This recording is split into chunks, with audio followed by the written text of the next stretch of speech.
नमस्कार दोस्तों। मेरा नाम है कृष्ण और आज मैं बात करने वाला हूं महेश चंद्र कौशिक जी के वीडियो स्मार्ट मनी के ऊपर। Smart money in share market. Smart money क्या होता है? ये वो पैसा होता है जो बड़े बड़े प्लेयर्स, बिग इंस्टीट्यूशंस, बिग एचएनआईज और बैंक्स अपना पैसा डालते हैं शेयर्स में, और उसके कारण शेयर में बड़ा मूव आने के चांसेस होते हैं। तो अगर वो पैसा डाल रहे हैं तो ऊपर जाने के चांसेस हैं, अगर वो पैसा निकाल रहे हैं तो नीचे जाने के चांसेस हैं। तो ये है स्मार्ट मनी का कॉन्सेप्ट। तो महेश सर की वीडियो पे बेस्ड मैंने एक गूगल शीट बनाई उस सारे प्रोसेस को ऑटोमेट करने के लिए, क्योंकि उनमें जो उन्होंने स्टेप्स बताए थे उसमें काफी मैनुअल प्रोसेस इन्वॉल्व थे। तो मैंने वन क्लिक शीट बनाई है आप लोगों के लिए, ताकि आप एक क्लिक कर पाए, डेट डाल पाए, किस डेट का आपको चेक करना है, लेटेस्ट का करना है, हिस्टोरिकल का करना है, और फिर मैं डिस्कस करूंगा इसकी परफॉर्मेंस कि कैसा मैंने बैक टेस्टिंग करी और कैसा रहा परफॉर्मेंस स्मार्ट मनी का। और फिर गूगल शीट आप यूज कर सकते हैं, जिसका लिंक मैं आपको डिस्क्रिप्शन में दे दूंगा। अब मैं स्टेप बाय स्टेप पहले आपको बताता हूँ कि क्या है ये स्मार्ट मनी का कॉन्सेप्ट, और फिर क्या है स्टेप्स उस स्मार्ट मनी के शेयर्स को आइडेंटिफाई करने के लिए और उनमें कैसे ट्रेड करना है महेश सर के हिसाब से, और मेरे पास परफॉर्मेंस चेक करने के हिसाब से मैं क्या रेकमेंड करता हूं। तो सब कुछ दिखाता हूं मैं आपको एक एक करके। सबसे पहले बात करते हैं स्मार्ट मनी कॉन्सेप्ट की। तो जैसे मैंने थोड़ी देर पहले कहा, स्मार्ट मनी वो पैसा है जो बड़े इंस्टीट्यूशन शेयर्स में डाल रहे हैं। तो अगर शेयर में पैसा ज्यादा आ रहा है तो उसके प्राइसेस ऊपर जाने के चांसेस हैं, बढ़ जाते हैं। और शेयर में से पैसा निकाल रहे हैं बड़े इंस्टीट्यूशंस, बड़े प्लेयर्स, तो उसके प्राइसेस घटने के चांसेस बढ़ जाते हैं। तो ये है कॉन्सेप्ट। तो उन शेयर्स को कैसे पहचानना है जिनमें ऐसा हो रहा है, जिसमें बड़ा पैसा आ रहा है या जा रहा है। तो आज की वीडियो में हम सिर्फ आ रहे वाले पैसे पे फोकस करेंगे, क्योंकि हम जो ट्रेडिंग करेंगे वो बाय बेसिस होगा, कि हम उन शेयर्स को बाय करेंगे। शॉर्ट करने के लिए अलग स्ट्रेटजीज होती हैं, तो मैं उन शेयर्स के बारे में बात नहीं करूंगा जिनमें से पैसा जा रहा है। ठीक है, तो स्टेप्स क्या है उन शेयर्स को आइडेंटिफाई करने के लिए? सबसे पहले हम डाउनलोड करते हैं एनएससी की वेबसाइट से भाव कॉपी। ये सारे जो स्टेप्स मैं आपको बता रहा हूँ ये मेरी गूगल शीट में सब ऑटोमेटेड है, मैं सिर्फ आपको बता रहा हूँ कि क्या प्रोसेस से ये हो रहा है। तो एनएससी की वेबसाइट से भाव कॉपी डाउनलोड होती है, जो कि हर शाम को अवेलेबल होती है एनएससी के द्वारा। पूरा डेली डेटा का, सारे शेयर्स जो भी वहाँ पे लिस्टेड हैं, जो भी भाव कॉपी में अवेलेबल है, उनका क्या प्राइस रहा, क्या प्राइस एक्शन रहा, वो सारी डिटेल्स। उसके बाद हम आइडेंटिफाई करते हैं टॉप 100 शेयर्स, क्योंकि उस भाव कॉपी में तो हजारों शेयर्स होते हैं, सब में ट्रेड नहीं कर सकते हम, हमें सिर्फ टॉप 100 में करना है, क्योंकि हमें अपने चांसेस बढ़ाने हैं कि हम अच्छे शेयर्स को आइडेंटिफाई कर पाए जिसमें सबसे ज्यादा प्रोबेबिलिटी है स्मार्ट मनी को आइडेंटिफाई करने के लिए। तो हम टॉप 100 में करेंगे उसमें काम, और ये हर दिन करना होता है। ये शीट हर दिन आप अपडेट कर सकते हैं खुद, वन क्लिक करके, और फिर उसके बाद आप वो शेयर्स को देख पाएंगे। ठीक है, तो कैसा होगा, भाव कॉपी में से वो टॉप 100 शेयर ट्रेडिंग वैल्यू के हिसाब से सॉर्ट किए जाते हैं ऑटोमेटिकली, मेरी शीट में वो सॉर्ट होते हैं। ट्रेडिंग वैल्यू का क्या मतलब है? स्टॉक का प्राइस और कितने स्टॉक उस दिन ट्रेड हुए, दोनों को जब हम मल्टीप्लाई करते हैं तो उसे कहते हैं trade value of the day. तो जिसमें सबसे ज्यादा ट्रेड हुआ है उन स्टॉक्स को हम आइडेंटिफाई करेंगे, टॉप 100 को। और उन टॉप 100 में से फिर हम क्या करेंगे, उसमें से भी हमें फिल्टर आउट करने हैं वो स्टॉक्स जिसमें लगातार प्राइस बढ़ रहा है, वो अपने डीएमए को क्रॉस कर रहा है, डेली मूविंग एवरेजेस को। तो हम इसमें सुपर ब्रेकआउट मेथड यूज करेंगे। इस पर एक मैंने डिटेल्ड वीडियो बनाया था कैसे वो मेथड चलता है, वो उसका लिंक मैं आपको डिस्क्रिप्शन में दे दूंगा, क्योंकि वो बहुत जरूरी है आपको देखना इस वीडियो के बाद, क्योंकि उसी मेथड से यहाँ पे ट्रेड होने वाला है। तो उसको मैं ब्रीफली बता देता हूँ आपको क्या है वो मेथड। तो उस मेथड में हम चेक करते हैं किसी भी स्टॉक का 5 days, 10 days, 15 days, 50 days, 100 days and 200 days का सिंपल मूविंग एवरेज। तो अगर वो अपने 5, 10, 15, 50, 100 मूविंग एवरेज से ऊपर निकल चुका है, तो वो स्टॉक आइडेंटिफाई हो जाएगा शीट में कि हाँ भाई ये स्टॉक में स्मार्ट मनी है, और ये अपने ये सारे डीएमए क्रॉस कर चुका है, लेकिन 200 डीएमए के अभी नीचे चल रहा है। तो महेश सर ने रेकमेंड किया कि जब ऐसा हो तो उसके क्लोजिंग प्राइस पे अगले दिन आप उसको बाय कर सकते हैं, अगर उसी क्लोजिंग प्राइस पे वो आता है। अगर वो ऊपर निकल गया तो आप बाय नहीं करेंगे, अगर नीचे मिल गया तो अच्छा है, सस्ता मिल जाएगा आपको, लेकिन आप क्लोजिंग प्राइस से इसको बाय करते हैं अगले दिन। जैसे कि आज आइडेंटिफाई हुआ, आपने शाम को चेक करी शीट, उसमें 5 स्टॉक्स आए, उन 5 स्टॉक्स में आप अगले दिन के ऑर्डर भर सकते हैं, आफ्टर मार्केट ऑर्डर भर सकते हैं उस क्लोज प्राइस के, जो भी क्लोज प्राइस आज का रहा है। इसमें टारगेट क्या है, महेश सर ने बताया कि इसमें 5, 10, 15% टारगेट आप रख सकते हैं बेस्ड ऑन मार्केट कंडीशन क्या है। अगर सुपर बुल मार्केट चल रहा है तो आप ज्यादा टारगेट रख सकते हैं, अगर बेरिश मार्केट चल रहा है तो आप कम टारगेट रख सकते हैं। उन्होंने एक पर्टिकुलर टारगेट नहीं बताया, उन्होंने कहा मार्केट कंडीशन के हिसाब से, और फैक्टर्स हैं जैसे कि आपके पैसा कितना आपके पास है लगाने के लिए, आप कितना रिस्क ले सकते हैं, बार बार एवरेजिंग करनी पड़ सकती है, वो सारी चीजें ध्यान में रखते हुए आप अपने टारगेट सेट कर सकते हैं। थोड़ी देर में मैं जब हिस्टोरिकल परफॉर्मेंस की बात करूंगा, ये बहुत इंपॉर्टेंट पॉइंट है, वो डिस्कस करने वाला हूं, तो बने रहिए मेरे साथ। अब कुछ लोग स्टॉप लॉस रखना चाहते हैं, क्योंकि ये टेक्निकल इंडिकेटर से आ रहा है स्टॉक, तो स्टॉप लॉस रख सकते हैं आप। तो महेश सर ने कहा आप स्टॉप लॉस रख सकते हैं 30 डेज का, यानी कि अगर आपने आज खरीदा, आज से 30 दिन बाद जो भी उसका प्रॉफिट लॉस होता है। से फॉर एग्जांपल आपने 5% प्रॉफिट का टारगेट रखा था, अगर 30 दिन में 5% नहीं आया तो 30 दिन बाद जो भी उसका है, अगर वो ऊपर है अपने बाय प्राइस से या नीचे है, आप उसको सेल करके एग्जिट कर सकते हैं।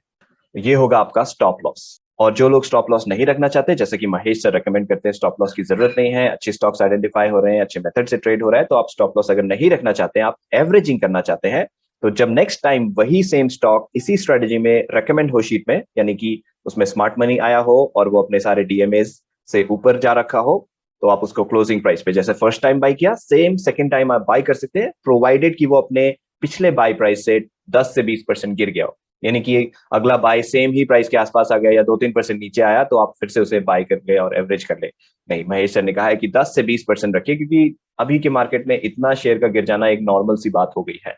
तो ये हो गया पूरा प्रोसेस। अब मैं बात करता हूं कि मैंने गूगल शीट क्या बनाई है इसे ऑटोमेट करने के लिए, वो दिखाता हूं आपको। तो ये है वो गूगल शीट जिसका नाम मैंने रखा है super breakout method with smart money. ठीक है, इसका लिंक मैं आपको डिस्क्रिप्शन में दे दूंगा और आप इसकी कॉपी बना के यूज कर सकते हैं। अब यूज कैसे करना है, इसमें अलग अलग शीट्स है। सबसे नीचे आप देखेंगे सॉर्टेड लिस्ट, टॉप 100 लिस्ट, भाव कॉपी और हिस्टोरिकल परफॉर्मेंस। सबसे पहले आपको जाना है भाव कॉपी में, जो कि मैंने अभी खोल रखा है, और यहाँ जो येलो में ऊपर आ रहा है date must be a trading day, यहाँ पे आपको डेट डालनी है लेटेस्ट। जैसे कि आज की डेट है 5 जून और लास्ट ट्रेडिंग डेट था 3 जून। ठीक है, फ्राइडे था जो, तो आपको वो डेट यहाँ पे डालनी है। तो जिस भी दिन आप नई शीट खोलेंगे, ऐसे आपको आने वाला ये एनए करके, क्योंकि ये रिफ्रेश नहीं होता ऑटोमेटिकली, तो आपको बस शीट खोलिए, जैसे शाम के 7 बजे के बाद ये भाव कॉपी अवेलेबल हो जाती है। उसके बाद आप जाके यहाँ पे डेट डाल दीजिए, लाइक फॉर एग्जांपल 3 जून में डाल दूंगा, और इसको कुछ सेकंड्स दीजिए। ये भाव कॉपी ऑटोमेटिकली डाउनलोड करेगा और यहाँ पे आपको सारे शेयर्स आ जाएंगे। तो ये जो ए से लेके ओ तक डेटा आ रहा है, वो सब भाव कॉपी से आ रहा है। जो पी कॉलम है वो मैंने डाला है ताकि हम इसका एनएससी कोड जनरेट कर पाए, क्योंकि जब गूगल शीट में हम फॉर्मूलाज लगाते हैं जो और शीट्स पे लगे हैं, उसमें ये एनएससी कोड की जरूरत पड़ती है। तो ऑटोमेटिकली यहाँ पे एनएससी कोड आ जाएगा, भाव कॉपी का सारा डेटा आ गया। और जस्ट टू वेरीफाई कि आपने सही डेटा सही डेट का डाउनलोड किया, यहाँ पे डेट कॉलम में आपको दिख जाएगा। फॉर एग्जाम्पल अगर आप 4 जून डाल लेते हैं, 4 जून ट्रेडिंग डे नहीं था, तो वो पिछला 3 जून का दिखाएगा आपको डेटा। तो आप जिस भी डेट को यहाँ डालेंगे, अगर उस दिन ट्रेडिंग डेट था तो उसका डेटा आ जाएगा, नहीं तो उससे पिछली ट्रेडिंग डेट का डेटा आ जाएगा यहाँ पे। तो यहाँ डेट से आप वेरीफाई कर सकते हैं किस डेट का डेटा आपको मिल रहा है। ठीक है, ये डेटा डाउनलोड होने के बाद ऑटोमेटिकली टॉप 100 लिस्ट में यहाँ मैंने फॉर्मूलाज लगा रखे हैं, जिससे कि हम 5 SMA, 10 SMA, 15 सारे SMS जो भी मैंने पहले बताए थे वो यहाँ पे आ जाएंगे। और ये शीट आपको चेक करनी है सुबह 6 से लेके 9 बजे तक, क्योंकि जो SMA डेटा है गूगल फाइनेंस से जो आ रहा है, यहाँ पे गूगल फाइनेंस के फॉर्मूलाज लगे हैं, वो गूगल फाइनेंस अपडेट करने में टाइम लगाता है, मिडनाइट के बाद कभी करता है, तो हमें अगली सुबह चेक करना है इसका डेटा, ताकि हमें ये सारे डेटा एक्यूरेट मिले। तो यहाँ ऑटोमेटिकली सब पुल हो जाएगा। और यहाँ मैंने ये चेक किया है कि लास्ट क्लोजिंग प्राइस, LCP का मतलब है लास्ट क्लोजिंग प्राइस, क्या 5 SMA से ऊपर है, क्या वो 10 SMA से ऊपर है, क्या वो 15 SMA, सारे SMA चेक कर रहे हैं 100 SMA तक। और ये साथ में ये लास्ट कॉलम में ये चेक कर रहा है कि क्या वो 200 SMA से नीचे है। SMA मतलब सिंपल मूविंग एवरेज। तो जहां जहां वो क्राइटेरिया फुलफिल हो रहा है वहां वहां यस आ जाएगा। और लास्ट में ये चेक कर रहा है ऑल क्राइटेरिया फुलफिल्ड में, कि सारे क्राइटेरिया जो हमें चाहिए, जो थोड़ी देर पहले मैंने आपको बताया कि वो सभी SMA से ऊपर होना चाहिए सिवाय 200 SMA के। तो इसका आपको यहाँ पे नहीं देखना है, यहाँ पे सिर्फ वो डेटा कैलकुलेट हो रहा है। फाइनल लिस्ट जो टॉप 100 है वो सॉर्टेड लिस्ट में ऑटोमेटिकली यहाँ पे आ जाएंगे। तो इसमें जो भी क्राइटेरिया सारे फुलफिल कर रहा होगा वो टॉप में आ जाएगा, यहाँ पे ऑल क्राइटेरिया फुलफिल्ड इस ग्रीन कलर में आ जाएगा। और यहाँ पे नो है, तो यानी कि किसी भी स्टॉक ने क्राइटेरिया फुलफिल नहीं किया था, इसलिए नो है। साथ में मैंने आपको 3 मंथ्स के लास्ट के चार्ट दे दिए हैं और 3 मंथ्स की वॉल्यूम दे दी है, ताकि आप एक नजर में ये भी देख पाए कि ओके स्टॉक का परफॉर्मेंस कैसा चला आ रहा है। तो अभी 3 जून का तो कुछ आया नहीं, इसके बेसिस पे हम 3 जून के बाद जो नेक्स्ट ट्रेडिंग डेट होता है, यानी कि कल 6 जून, हम कोई ट्रेड यहाँ डालेंगे नहीं, क्योंकि कोई भी एलिजिबल नहीं है स्टॉक। तो हम क्या करते हैं, हिस्टोरिकली देख लेते हैं क्या हुआ।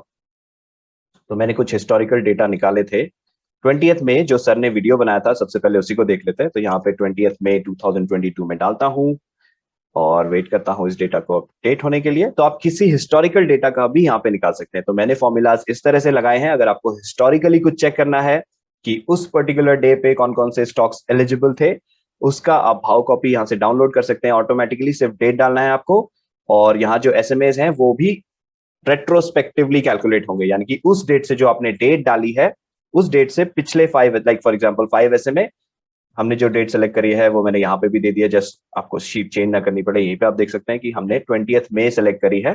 20th मई से पिछले 5 दिन का एसएमए क्या था वो यहाँ पे कैलकुलेट हो जाएगा। क्योंकि ये थोड़े फॉर्मूलाज हैवी हैं, कैलकुलेशन में टाइम लगता है, लेकिन कुछ ही सेकेंड्स और may be up to a minute और सो उसके बाद ये कैलकुलेट होकर सारा डेटा पॉपुलेट हो जाएगा। ओके, तो ये सारे स्टॉक्स रेकमेंड हुए थे 20th मई 2022 को। तो इनमें आप ऑर्डर्स लगा देते और फिर वेट करते अपने टारगेट का। तो मैंने क्या किया, मैंने हिस्टोरिकल परफॉर्मेंस चेक किया इन शेयर्स का, और फिर मैंने रैंडमली कुछ कुछ डेट्स उठाई, पिछले साल की, उससे पिछले साल की, देखा कि क्या क्या परफॉर्मेंस आई है, ताकि हम देख सकें कि आइडियली क्या टारगेट रखना चाहिए, क्या ये सक्सेसफुली हमें अच्छे रिजल्ट्स दे रहा है। तो अब सबसे इंपॉर्टेंट पार्ट की बात करते हैं, हिस्टोरिकल परफॉर्मेंस। तो इसके लिए लास्ट शीट में चलते हैं। ऑलराइट, तो सबसे ऊपर है वो 20th मई के स्टॉक्स। तो मैंने क्या किया, इनमें इसे मैनुअली मुझे बैक टेस्ट करना पड़ा क्योंकि इसकी बैक टेस्टिंग शीट्स अवेलेबल नहीं है। थोड़ी देर में मैं बताऊंगा आप कौन सी बैक टेस्टिंग शीट यूज कर सकते हैं मेरे रिकमेंडेशन के हिसाब से, लेकिन ये वाला पार्ट बैक टेस्ट मुझे मैनुअली करना पड़ा। तो ये स्टॉक मैंने खोला चार्ट पे और देखा कि उसका लास्ट क्लोजिंग प्राइस ये था। नेक्स्ट डे क्या लास्ट क्लोजिंग प्राइस पे टच हुआ या उससे ऊपर निकल गया, लास्ट क्लोजिंग प्राइस आया या नहीं। तो यस मतलब आया। और नेक्स्ट डे हाईएस्ट प्राइस क्या गया, मैं जस्ट ये देखना चाहता था कि अगर इंट्रा डे ट्रेड कर रहे हैं तो क्या रिजल्ट्स आते। तो इंट्रा डे में ये 2.6% गया हिंदुस्तान यूनिलीवर, यानी कि हमने लास्ट क्लोजिंग प्राइस का अगर एएमओ डाला होता और हाईएस्ट प्राइस पे बेच पाए होते तो 2.6% का हमें प्रॉफिट होता इंट्रा डे में। जेके लक्ष्मी का देखा मैंने, फिर वो भी नेक्स्ट डे परचेस हो गया था और वो गया मैक्स 0.48%। और मैंने नोट्स में लिख दिया कि उसके बाद क्या हुआ, तो वो गिर गया 14% से। कोटक बैंक में क्या हुआ, वहां वो अगले दिन लास्ट क्लोजिंग प्राइस तक गया ही नहीं, लेकिन मैंने ये लिखा है कि if we were able to buy it rose by 6.3%। तो अगर हम अपने क्राइटेरिया को कुछ चेंज कर देते और उसे खरीद लेते तो वो 6.3% तक भी गया, यानी कि वो थोड़ा ऊपर ही खुला था, उसके बाद वो ऊपर ऊपर जाता रहा और 6.3% कुछ दिनों में पहुंच गया था। LIC हाउसिंग फाइनेंस वो बाय हो गया था और वो 1.69% गया इंट्राडे में, और कुछ ही दिनों बाद वो हाईएस्ट 3 जून तक पहुंच गया था 4%। ठीक है, उसके बाद वो फिर गिरना शुरू हो गया था। और हीरो मोटोकॉर्प में बाय हुआ ही नहीं, लेकिन अगर हमने 3 दिन तक इसे ट्रैक किया होता इसी ऑर्डर को और बाय किया होता, वो 8.5% तक भी बढ़ा। तो मैं आपको सारे सिनेरियोज में बता रहा हूँ जो जो मैंने टेस्ट किया कि अगले दिन बाय नहीं किया तो छोड़ देना चाहिए या फिर कुछ और दिन ट्रैक करना चाहिए। ये सारी चीजें मैंने एनालाइज करी और उसके बाद जो मेरा कंक्लूजन है मैं थोड़ी देर में आपको बताऊंगा। तो अभी जो मैं कह रहा हूँ वो किसी भी चीज को कंक्लूड मत कीजिए, थोड़ी देर में कंक्लूजन बताऊंगा। ब्रिटानिया में अगले दिन बाय हुआ ही नहीं क्योंकि वो मार्जिनली थोड़ा सा लास्ट क्लोजिंग प्राइस से ऊपर खुला था, लेकिन अगर हम ₹1 प्राइस ऊपर डाल के ऑर्डर प्लेस करते तो ये 7.2% तक ऊपर चला गया था 7 दिनों में। फिर मैंने डेट चेंज करी 6 अप्रैल 2022, ये मैंने रैंडमली ऐसे ही डेट सेलेक्ट कर ली थी।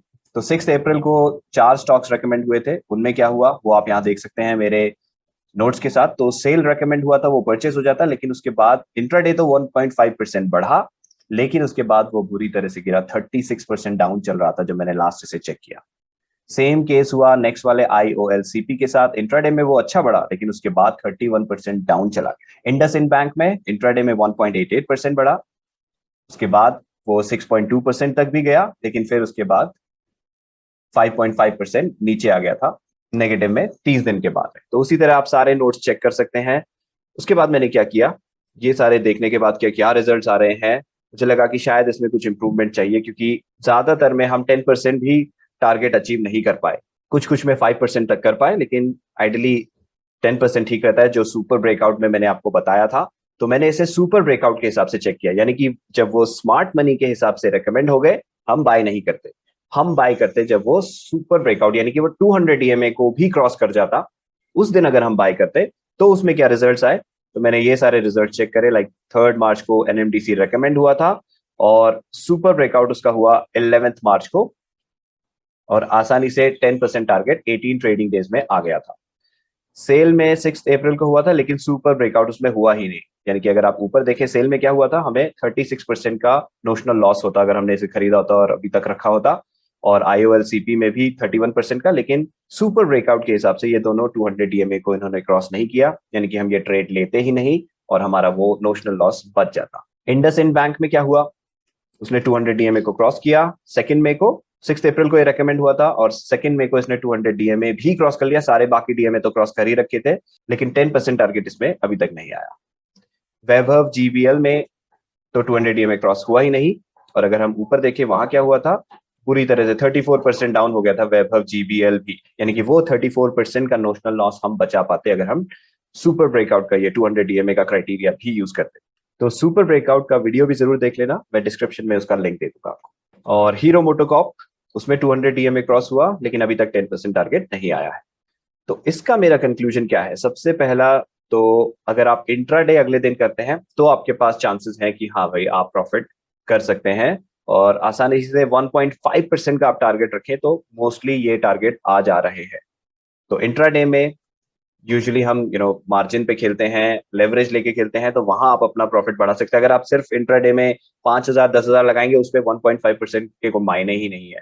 हाँ, अगर आप ऐसे प्लेयर हैं जो इंट्राडे खेलते हैं, इंट्राडे में काम करते हैं और उन्हें यूज करना है, उनके लिए ये मेथड अच्छा हो सकता है, क्योंकि इंट्राडे में यूजुअली 1.5% 2% के टारगेट्स अच्छे माने जाते हैं। लेकिन अगर आपको लंबा खेलना है, पोजिशनल खेलना है, उसके लिए आप 200 डीएमए यानी कि पूरा सुपर ब्रेकआउट का मेथड यूज करिए। ये मेरे रिकमेंडेशन है। दो, पर्सनली मैं खुद इंट्राडे नहीं करता हूं, तो अगर आप करते हैं, इसलिए मैं कह रहा हूं, जो करते हैं ऑलरेडी उन्हीं के लिए रिकमेंडेशन है। अगर आपने अभी तक किया नहीं है, इसके बेसिस पे स्टार्ट मत कीजिएगा, क्योंकि इंट्राडे में बहुत सारी और चीजें हैं। स्टॉप लॉस कहाँ होना चाहिए, क्या आपकी रिस्क एपेटाइट है, क्या रिस्क रिवॉर्ड रेशो है, वो सारी चीजें मैं डिस्कस नहीं कर रहा हूँ। जैसा मैंने कहा, मैं खुद करता भी नहीं हूँ अभी।